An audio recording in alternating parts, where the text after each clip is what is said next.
Now, in this technical demonstration, we're going to focus on reports. Now, the reports in privileged access are going to be in the form of exporting CSV and text information. So let's go down to our reports option. As you can see here, we do have built-in reports. We have an option called My Reports. Now, these will be custom reports that are based on the built-in. And then you have shared reports, which would be reports that you share with others. So let's go ahead and look at the built-in reports. As you can see here, I can look at applications, effective rights, secrets, and security. Let's take a look at security. So from here, I can go in and I can take a look at MFA events or MFA failures by location, and so on.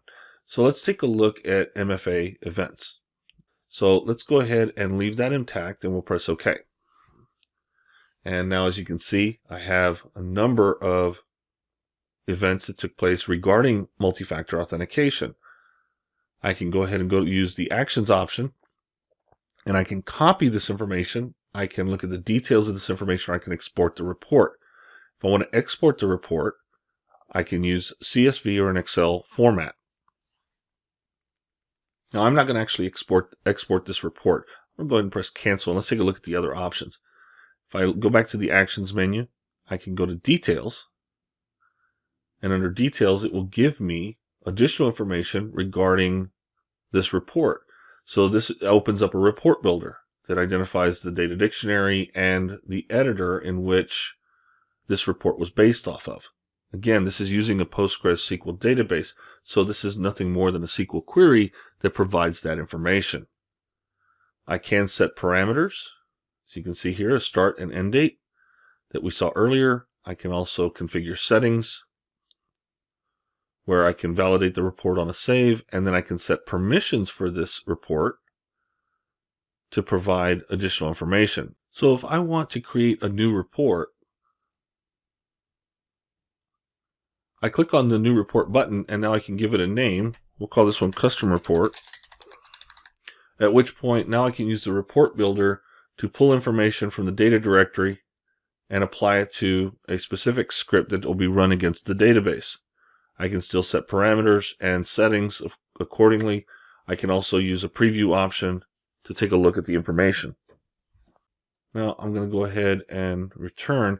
Now if I want to take a specific report and modify it, I can take my MFA events report, for example, and I can use the Actions button and I can copy it. Now I can copy it into My Reports, or I can copy it into a shared report location. I'm going to copy it into My Reports, and I'll save it, and now it'll become one of my reports. Now again, I can do this, I can make modifications to it at this point. I can say this is going to be an absolute for this particular time duration. I can also select it, and we can modify the report, again bringing up the report builder. Now if I wanted to make any kind of changes here, for example, maybe set permissions, you'll notice that I can't set permissions on My Reports because that's a personal folder for me. What I can do, however, is I can take this report and I can copy it once again to the shared reports location.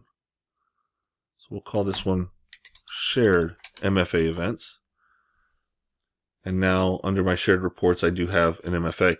Now I can go in, and if I want to share this with individuals, for example, privileged access power users, I can go to my permissions. I can now click Add, and I can locate my power users.